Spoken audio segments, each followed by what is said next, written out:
Hello students, welcome my YouTube channel. बेटा एक बार फिर से आ गए हम आपके लिए एसएससी जीडी 2025 में हिंदी का प्रैक्टिस सेट संख्या 8 लेकर। ये हमारी दूसरी लाइव क्लास है बेटा। इससे पहले हमने कल और 4:30 बजे के आसपास आपको लाइव क्लास दी थी। आज फिर हम लाइव लेके आए हैं। धीरे धीरे हम कोशिश करेंगे कि आपको सभी कक्षाएं जो हम दे रहे हैं वो लाइव दिया करें। तो चलिए बेटा, टाइम वेस्ट नहीं करते हैं, वीडियो प्रारंभ करते हैं। प्रश्न संख्या 1, चलिए देखते हैं। दिए गए वाक्यांश के लिए एक शब्द दीजिए। अब वाक्यांश क्या है बेटा? ये है आपका वाक्यांश, जो देखा नहीं जा सकता। अब बेटा जो देखा नहीं जा सकता उसके लिए आपको एक शब्द देना है, ठीक है। 4 विकल्प इन्होंने हमें दे दिए हैं। दृष्टिहीन, दृश्य, सी अदृश्य और डी द्रष्टव्य। तो ए में क्या दिया इन्होंने? दृष्टिहीन, और बी में दिया दृश्य, सी में अदृश्य और डी में द्रष्टव्य। तो ये कह रहे हैं जो देखा नहीं जा सकता। और बेटा जो देखा नहीं जा सकता वो क्या होता है? अदृश्य। दृश्य मतलब जो दिख रहा हो, हमने उसमें अ उपसर्ग लगा दिया। अ का मतलब बेटा यहाँ अभाव से लिया जाता है, अभाव या फिर नहीं से। और यदि हम दृश्य के लिए नहीं का प्रयोग करेंगे अ के साथ तो क्या हो जाएगा? अदृश्य, यानी कि जो दिखाई ना दे। सी विकल्प आपका बिल्कुल सही आंसर हो जाएगा, सी। प्रश्न संख्या 2, दिए गए वाक्य में रेखांकित अंश को प्रतिस्थापित करने के लिए सबसे उपयुक्त विकल्प का चयन करें।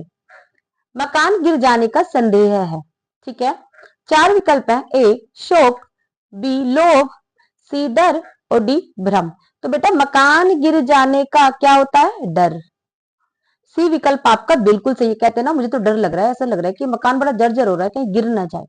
तो क्या होता है बेटा? वो संदेह की जगह क्या आएगा? डर। ये आपकी जो जीवन की रोज आप बोलते हैं, जिस भाषा का इस्तेमाल करते हैं, आप कितने सामाजिक हैं, आपकी भाषा कितनी परिपक्व है, वाक्य को देख के आपका दिमाग कितना काम कर सकता है, उसके लिए ये आम भाषा के शब्द पूरे वाक्य उठा लिए जाते हैं और देखा जाता है कि वाक्य गड़बड़ाने पर आप इसे सही कर पाते हैं या नहीं। आपका जो दिमाग है वो एकदम से प्रतिक्रिया कर पाता है, नहीं कर पाता है। इसीलिए एग्जाम्स में ये वाले क्वेश्चंस दिए जाते हैं।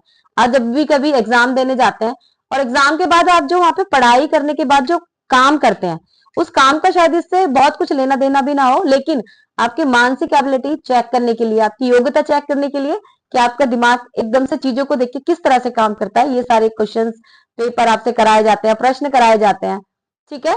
तो चलिए अगले प्रश्न पे देखते हैं। प्रश्न संख्या 3, अंशु किसका पर्यायवाची है?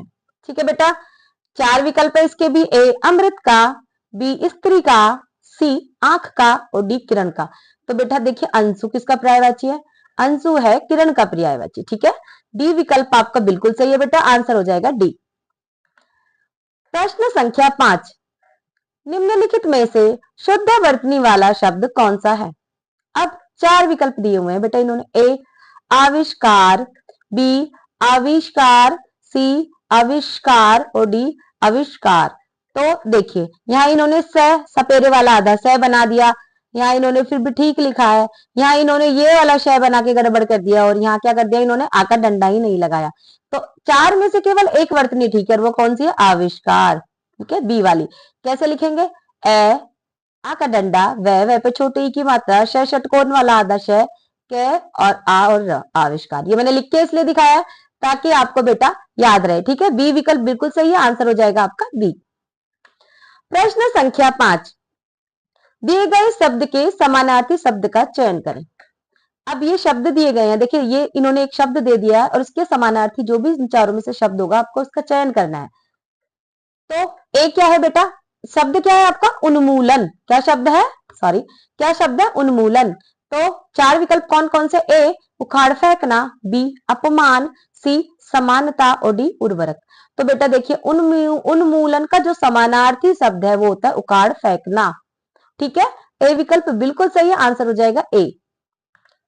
प्रश्न संख्या 6, दिए गए वाक्य के किस भाग में त्रुटि है? त्रुटि मतलब कमी है, गलती है। उसके निधन से देश की अपूर्ति क्षति हुई है।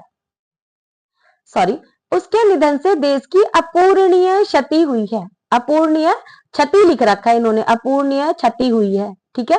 तो देखते हैं इन चारों में से कौन सा विकल्प गलत है बेटा, जो इसकी जगह आ जाएगा, ठीक है। ए क्षति हुई है, बी उसके निधन से, सी देश के, और डी अपूर्णीय। ठीक है बेटा, तो जो इसमें से जो विकल्प गलत है वो है ए, क्योंकि क्षति कुछ नहीं होता है बेटा, क्षति होता है, क्षति। ठीक है, क्षति हुई है, क्या नुकसान हुआ है, क्षति मतलब उसके निधन से देश को क्या अपूर्णीय है, जिसकी कभी पूर्ति नहीं करी जा सकती, वो कौन सा ऐसा बड़ा नुकसान हुआ है। इसलिए ये छा नहीं आना है, वहां पे छतरी नहीं आना है, क्षत्रिय आना होता है। ठीक है, तो ये इसकी वजह से ये यहां से गलत है, तो ए विकल्प आपका बिल्कुल सही आंसर हो जाएगा ए। प्रश्न संख्या 7, दिए गए शब्द का विलोम चुने। शब्द क्या है, शोक। क्या है, शब्द आपका शोक।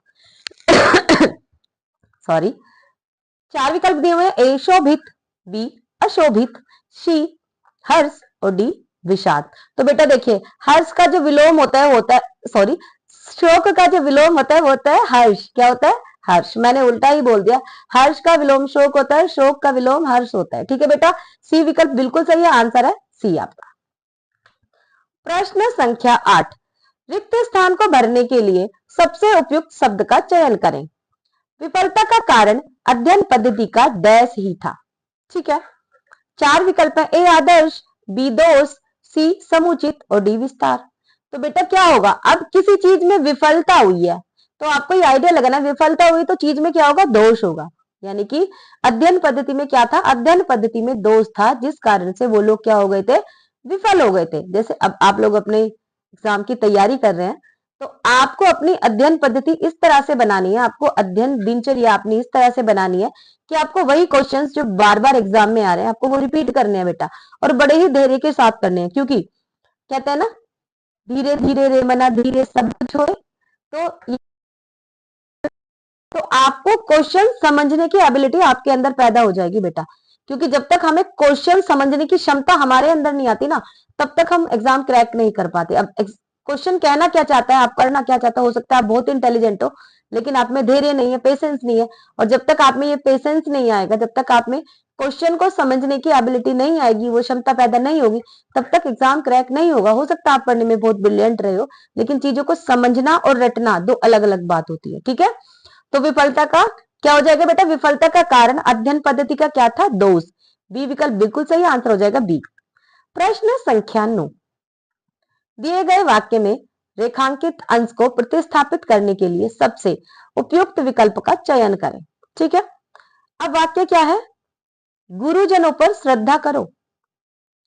अब इन्होंने क्या है कि ये रेखांकित हमने कराया, अब आपको बताना इसकी जगह क्या होगा। 4 विकल्प है, ए श्रद्धा पूजो, बी श्रद्धा भरो, सी श्रद्धा रखो, और डी श्रद्धा दो। तो क्या है, गुरुजनों पर श्रद्धा रखो। क्या करो बेटा, गुरुजनों पर श्रद्धा रखो, यानी कि अपनी आस्था, अपनी श्रद्धा, अपना विश्वास अपने गुरुजनों पर रखो, क्योंकि जब आपको अपने गुरुजी पे विश्वास होगा तभी वो आपकी नहीं कि आप जीवन नैया से तर जाओगे। तो चलिए अगला प्रश्न, इसका आंसर क्या हो जाएगा बेटा, सी, गुरुजनों पर श्रद्धा रखो। ठीक है बेटा, चलिए अगला प्रश्न देखते हैं। प्रश्न संख्या 10, नीचे दिए गए वाक्यांश के लिए एक शब्द दिए गए विकल्पों में से चुनिए। अब ये बेटा देखिए, ये दिए गए हैं इन्होंने, वाक्यांश क्या है, जिसके पास कुछ भी ना हो। ठीक है, 4 विकल्प है, ए कंचन, बी अकिंचन, सी अक्षम, और डी अकथित। तो बेटा देखिए, जिसके पास कुछ भी ना हो वो क्या होगा, अकिंचन। ठीक है, बी विकल्प आपका बिल्कुल सही है, आंसर क्या हो जाएगा बी, अकथित जो कहा ना जा सके, अक्षम जो कुछ करने योग्य ना हो। चलिए प्रश्न संख्या 11, रिक्त स्थान को भरने के लिए सबसे उपयुक्त शब्द का चयन करें। हिंदी द्वारा सारे भारत को एक सूत्र में डैश जा सकता है। ठीक है, 4 विकल्प है, ए पिरोया, बी डाला, सी बांधा, और डी फसाया। ए में पिरोया, बी में डाला, सी में बांधा, और डी में फसाया। तो देखिए बेटा, हिंदी द्वारा सारे भारत को एक सूत्र में पिरोया जा सकता है। क्या किया जा सकता है, पिरोया जा सकता है। हिंदी ऐसी भाषा है, पिरोते कैसे है बेटा, पिरोने के लिए जब भी हम माला बनाते हैं तो फूल के बीच से सुई निकालते हैं, है ना, या कोई मोती होता है, मोती के बीच से सुई निकालते हैं हम, है ना। यानी कि भाषा हमारे मन के अंदर रहती है, प्रत्येक व्यक्ति के मन मस्तिष्क के अंदर समाई हुई होती है भाषा। जिसमें हम रोते हैं, हंसते हैं, गाते हैं, सब कुछ उसी भाषा में करते हैं। जो दिल के अंदर से, दिल के बीचों बीच से निकले, वही एक ऐसी भाषा है जो सबके दिलों को आपस में मिला सकती है। भाषा के द्वारा ही हम कहीं जाते हैं और बाहर हमारा भाषी, जैसे हम अमेरिका गए और हमें वहां इंडियन मिल गए जो हिंदी में बात करें, वो हम हमारे उनसे दिल के तार मिल जाएंगे तुरंत कि ये तो अपना ही भाई है, चाहे वो भारत के किसी भी कोने का व्यक्ति हो। तो बेटा पिरो, यहाँ पे क्या आएगा, इसलिए पिरोना, डालना थोड़ी ना, डालते तो ऐसे है, किसी भी चीज को उठाएंगे ऐसे डाल देंगे। फसाना ऐसे थोड़ी ना, फंसा थोड़ी ना रहे हो तुम किसी चीज को, फंसाएंगे भी नहीं, बांधेंगे भी नहीं, क्या करेंगे, पिरोएंगे। यानी कि भाषा हमारे मन से निकलती है। मन का होता है हमारे पूरी बॉडी का हार्ट, बीचों बीच हमारे मन से भाषा निकलती है बेटा। तो भाषा इतनी मधुर होती है कि मनुष्य के मन मस्तिष्क पर तुरंत प्रभाव डालती है। इसलिए इन्होंने कहा है कि हिंदी द्वारा सारे भारत को एक सूत्र में पिरोया जा सकता है। इसलिए ए आंसर बिल्कुल सही है, आंसर हो जाएगा इसका ए बेटा। प्रश्न संख्या 12, आंखों में सरसों फूलना, इस मुहावरे का अर्थ कौन सा है? 4 विकल्प है। ए गुस्से से आंखें लाल हो जाना, बी आदर भाव घट जाना, सी विवेक ना होना, डी धोखा देना। देखिए बेटा ये चारों ही गलत है, ठीक है, जबकि ये प्रीवियस ईयर क्वेश्चन है, इसके चारों ही ऑप्शन गलत है। इसका मतलब है आंखों में सरसों फूलना, बहुत अधिक खुश होना, बहुत अधिक खुश होना। मान लो आप किसी शादी में गए और आप जिसे चाह रहे थे शादी में, आपको वहां वही मिल गए, ठीक है, जिन्हें देख के आपकी आंखों में एकदम से चमक आ गई और आप बहुत ज्यादा खुश हो गए। तो इस मुहावरे का मतलब वही है, बहुत अधिक खुश होना, ठीक है।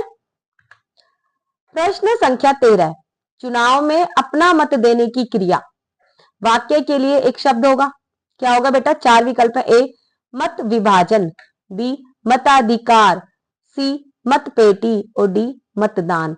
तो बेटा देखिए चुनाव में अपना मत देने की क्रिया क्या कहलाती है? मतदान, मतदान कहलाती है ना। तो डी विकल्प आपका बिल्कुल सही आंसर, आपका डी हो जाएगा। मताधिकार क्या होता है? मत देने का अधिकार, मताधिकार। मत पेटी जिसमें मत डालते हैं, मत विभाजन लोगों के अलग अलग मत होते हैं, अलग अलग पार्टी के लिए अलग अलग मत होते हैं, लेकिन यह कह रहे हैं चुनाव में अपना मत देने की क्रिया क्या कहलाती है? मतदान, ठीक है, डी विकल्प बिल्कुल सही है, आंसर हो जाएगा डी। प्रश्न संख्या 14, दिए गए वाक्य का वह भाग ज्ञात करें जिसमें कोई त्रुटि है, यदि कोई त्रुटि नहीं है तो कोई त्रुटि नहीं है चुने। इस बात के कहने में किसी को संकोच न होगा, ठीक है। ऐसे वाक्य को 2 बार पढ़ें क्योंकि हमारे दिमाग में बेटा जो सेट होता है ना, हम वही पढ़ लेते हैं बार बार, ठीक है। इस बात के कहने में किसी को संकोच न होगा, ठीक है। 4 विकल्प है। ए कोई त्रुटि नहीं है, बी संकोच न होगा, सी इस बात के कहने में और डी किसी को। तो क्या होगा बेटा? इस बात को कहने में, क्या करने में? इस बात, क्या हो जाएगा? इस बात को कहने में। तो इस बात के कहने में, यहाँ पे त्रुटि है तो त्रुटि किसमें है? सी में त्रुटि है, तो आंसर क्या हो जाएगा बेटा? सी। बहुत ध्यान से पढ़ना है क्योंकि हमारे दिमाग में क्या होती है? इस बात को कहने में, ये हमारे दिमाग में फीड होता है और जो हमारे दिमाग में बेटा हम वही पढ़ते हैं। स्क्रीन पे भी कई बार जब हमारे सामने पेपर आता है, पेपर में भी हम गलत वर्तनी को वही पढ़ते हैं जो हमारे दिमाग में ठीक वर्तनी फिट है, ठीक है। तो आप यही पढ़ेंगे, बिल्कुल सही से पढ़ेंगे, बिल्कुल आंख खोल के, आंख बिल्कुल खोल के मन मस्तिष्क को अपने पेपर पे जमा के कि इन्होंने का लिखा है, के लिखा है, को लिखा है, कौन सा शब्द गलत है, कौन सा शब्द सही है। आपके दिमाग में कुछ भी नहीं है, उस समय अपने दिमाग को एकदम खाली करके बैठना है, ठीक है। चलिए आंसर हो जाएगा सी। प्रश्न संख्या 15, ठीक है, दिए गए शब्द का विलोम चुने। प्रवेश, ठीक है, 4 विकल्प है। ए प्रवृत्ति, बी निकास, सी प्रवर और डी द्वार। तो प्रवेश का क्या हो जाएगा बेटा? निकास।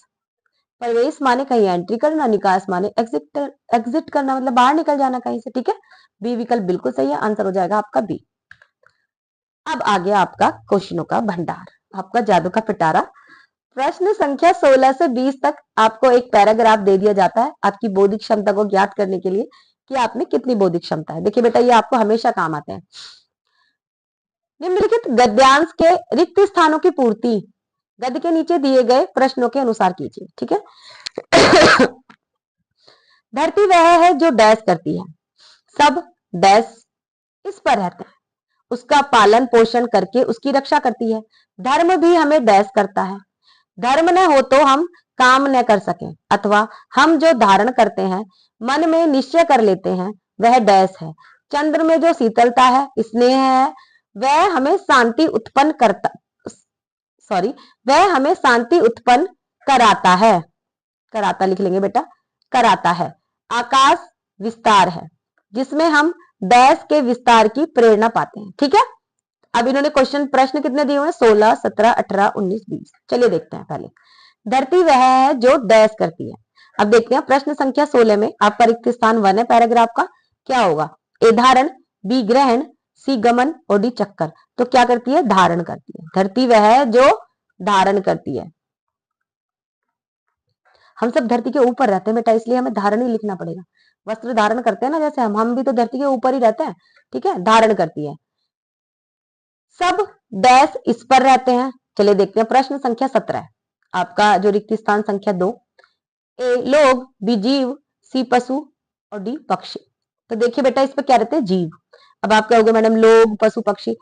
लोग, पशु, पक्षी सब जीव के अंतर्गत ही आ जाते हैं बेटा। ठीक है, तो क्या आ जाएगा इसमें? जीव। जीव इस पर रहते हैं, उसका पालन पोषण करके उसकी रक्षा करती है।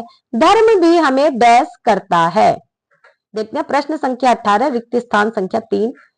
ए पालन, बी ग्रहण, सी पोषण और डी धारण। तो धारण करता है। धर्म भी हमें क्या करता है बेटा? धारण। धारण करता है। धर्म न हो तो हम काम न कर सकेंगे, अथवा हम जो धारण करते हैं, मन में निश्चय कर लेते हैं, वह डैश है। अब डैश में देखते हैं प्रश्न संख्या 19 में क्या है? ए संकल्प, बी धर्म, सी कम और डी प्रेम। हम चलिए देखते हैं। मन में जो निश्चय कर लेते हैं वह संकल्प है। ठीक है, ए विकल्प। चंद्र में जो शीतलता है, स्नेह है, वह हमें शांति उत्पन्न कराता है। आकाश विस्तार है। आकाश विस्तार है, विस्तृत भी हो सकता है। आकाश विस्तार है जिससे हम डैश के विस्तार की प्रेरणा पाते हैं। जिससे हम, अब देखते हैं बेटा 5वें में, पहले हम चौथे में देखते हैं क्या है। वह डैश है। ये संकल्प हम इसमें भर लेते हैं बेटा, क्या है? संकल्प। ठीक है, चलिए अब देखते हैं 16वें में। इसमें क्या है? लास्ट वाले में, जिसमें हम डैश के विस्तार की प्रेरणा पाते हैं। क्या पाते हैं? ए चित्त की, बी संस्कृति की, सी मस्तिष्क की और डी संस्कार की। तो चित्त की प्रेरणा पाते हैं बेटा। किसकी प्रेरणा पाते हैं? चित्त की। चित्त मतलब क्या होता है बेटा? चित्त मतलब होता है मन। ठीक है, क्या आधा था फिर पूरा था। चलिए देखते हैं। धरती वह है जो धारण करती है, यानी कि धरती बेटा हम सबको धारण करती है। हम जैसे हम वस्त्र धारण करते हैं ना ऊपर से, वैसे हम सब पृथ्वी के ऊपर ही तो रहते हैं। सब जीव इस पर रहते हैं। मैंने जीव इसलिए कहा क्योंकि पृथ्वी पर पेड़ पौधे भी तो रहते हैं, लोग भी रहते हैं, पेड़ पौधे, पशु पक्षी सब लोग पृथ्वी पर ही तो रहते हैं। इसलिए जीव आएगा और जीव में वो सब कुछ आ जाता है। ठीक है, उसका पालन पोषण करके उसकी रक्षा करती है। धर्म भी हमें धारण करता है। धर्म ना हो तो हम काम न कर सकेंगे। देखिए बेटा, जिस प्रत्येक व्यक्ति का एक धर्म होता है, एक दिनचर्या होती है। जैसे टीचर का धर्म क्या होता है? सुबह उठ के जाके बच्चों को प्रेयर कराना और उसके बाद उन्हें पढ़ाना। पढ़ाना ही टीचर का धर्म है। इस छात्र का क्या धर्म होता है? पढ़ना।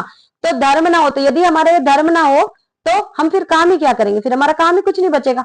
अथवा धर्म का मतलब आप उस वाले धर्म से मत ले जाना, या धर्म का मतलब आपके काम से है बेटा। अथवा हम जो धारण करते हैं, मन में निश्चय कर लेते हैं, वह संकल्प है। चंद्र में जो शीतलता है, स्नेह है, वह हमें शांति उत्पन्न कराता है। ठीक है, आकाश विस्तार है जिसमें हम चित्त मतलब मन के विस्तार की प्रेरणा पाते हैं। ठीक है बेटा, तो 16 का आंसर हो जाएगा ए, 17 का बी, 18 का डी, 19 का ए और 20 का ए। इस तरह से बेटा हमने आपको ये पूरा जो आपकी प्रैक्टिस सेट है 8 नंबर 8 करा दिया है। मैं उम्मीद कर रही हूँ आपको समझ में आया होगा।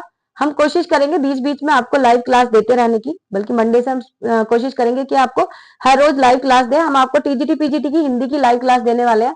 मैं उम्मीद कर रही हूँ आपके जितने भी जानने वाले हैं सबसे बोलेंगे और उन्हें बताएंगे कि हम आपकी लाइव क्लास लेने वाले हैं। तो चलिए बेटा, अगर आपको हमारी वीडियो पसंद आई तो इसे लाइक करें, शेयर करें और हमारे चैनल को सब्सक्राइब करें। मिलते हैं अगली वीडियो में। नमस्कार।